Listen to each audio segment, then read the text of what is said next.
Today we are taking a look into the new operator called Morse in Season 9. Especially at how he performs on console, a solo operator and a teammate. When I first heard about the new operator and his abilities, I thought he is going to be too overpowered. So in this video we are going to explore and test his abilities to see whether he is OP or not. It is a new season after all, and I'm sure you have all noticed some of the changes that happened on console. During this video, be sure to let me know in the comments your thoughts on the new operator and all the changes in Season 9. I'm sure a lot of you have seen his new abilities, but let me go through them for those who may not know or are just unfamiliar. Then I will go in-game and see how these abilities performs in battle situations. His main ability, the advanced Sonar Pulse, is placed down and covers about a 100-degree angle and detects players who make sound. Important to know, it detects a player when they make a sound only, so it might ping an enemy once but not again. It still reveals their first position. This ability isn't constantly scanning, so the enemy does have time to move, but not that much. It scans and then takes 7 seconds before the next scan for a total of 3 scans. His L1 ability is his Throwable Jammer. It blurs vision, slows movement and reduces hearing. Just to know, in game it only lasts for about 2 to 3 seconds, but we will talk about it in more detail later. His R1 is the delayed Flashbang. It seems quite powerful and lasts for about 3 to 4 seconds. Just like other flashbangs, it only works when the enemy looks in its direction. With it being delayed, it might be his best accessory besides the Sonar Pulse. His passive is Sonic Sense. It is supposed to pick up gunshots and then show you an approximate where the shots are coming from. A red dot or small circle will appear on your main map and remain there for 10 seconds. Now let's go in-game to see how these abilities perform in battle. I mainly tested Morse as a solo operator on Leale Grove. When you try out a new operator, your best bet is to get used to them on Leale Grove, because there it is mano a mano. You don't have to face a full squad while trying to remember which ability does what. I like to take my time when I try out a new operator and get used to his abilities. I also stayed on Leale mainly because I don't have a team to help during normal, and squad full just doesn't cut it. I did use him in a squad full setup, but I'll talk about that later on. Starting with his Sonar Pulse, I really liked his ultimate. Initially I thought it would be completely up, but there is a way around it. If you can avoid making sound, it will not detect you. However, this util is very effective at the same time. If it pings your enemy, it reveals their position for 5 seconds. They say the range is up to 75 meters. In most of my cases, it pinged the enemy around the 50-meter mark. That's just because of where I decided to place it.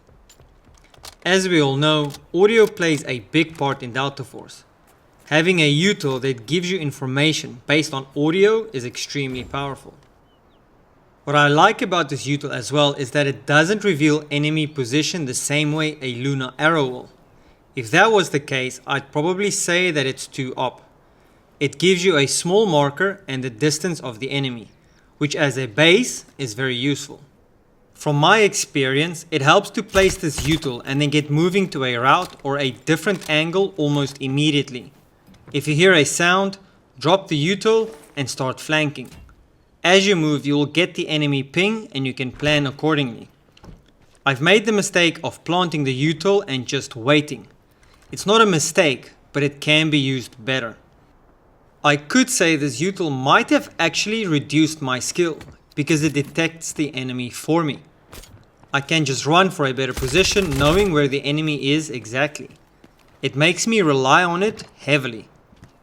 For a few games I went back to playing Nox and I was not so confident to move into different positions in fear of losing track of where the enemy is. But that's just from my own personal experience. If you place the util too far away, it will tell you it detects an enemy, but it will not ping their location. If your enemy uses this util, its location is pinged with a tiny icon on your screen.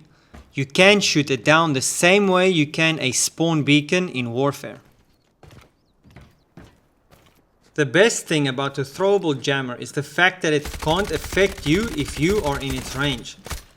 The ability to slow down the movement of your enemy is very brief, but the cool thing is their audio is significantly reduced for 10 seconds, giving you an opportunity to jump them or move to a different position without them hearing it.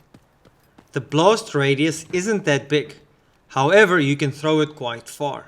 I've successfully hit an enemy 50 meters away. At this point I didn't know that I can then move without them hearing me for 10 seconds. I would probably have played some fights very differently if I knew it then. But that's why I'm making this video. I want to share with you as much as I know about this operator, and I'm sure there is still a lot to learn. Initially, I thought his flashbang could be his most useful accessory, but it's just a regular flashbang with a short delay. If the enemy looks in its direction of the flash, they are blinded. And just like Nox, you can be blinded by your own flash, which I do pretty much all the time. It's not even funny at this point. I am my own worst enemy. Some of you might not agree with what I have to say about his sonic sense. As a solo at least, I can say that to me, this is a useless passive.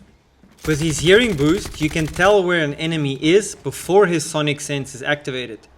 To me, it felt like I needed to be on top of a player for his passive to be activated. Once, while in the middle of a gunfight, his sonic sense was activated.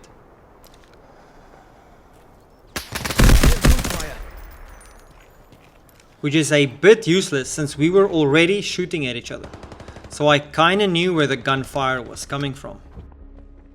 I know the big question is, how does Morse perform in a team environment? My experience with a team is somewhat limited as I mainly play squadful, so communications are scarce. But from doing some research, when you use Morse's Sonic Pulse and it pings an enemy, your squad can see the same as you, which makes it very useful in a team setup.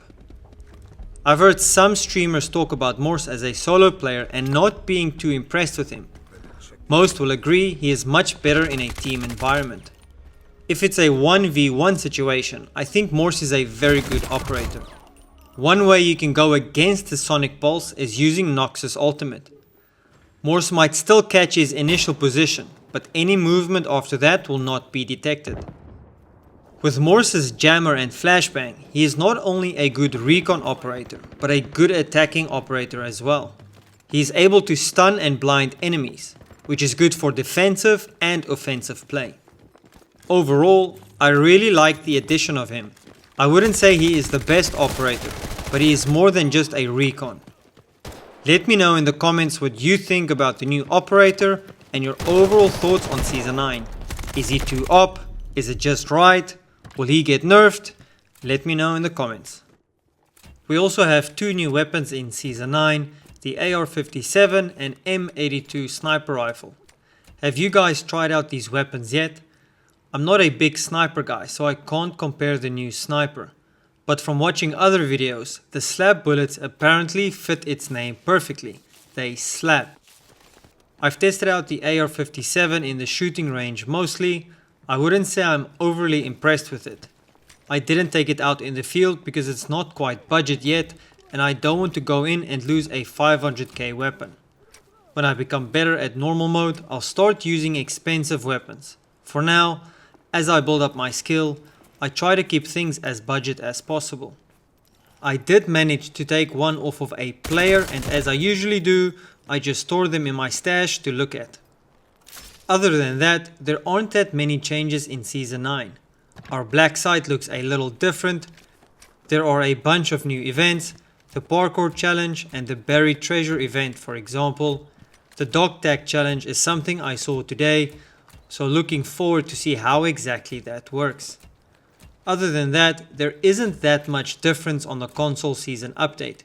If I missed anything important, let me know. If you like this video and you'd like to see more, please hit the like and subscribe button. I appreciate you all for watching. As always, take care and see you on the battlefield.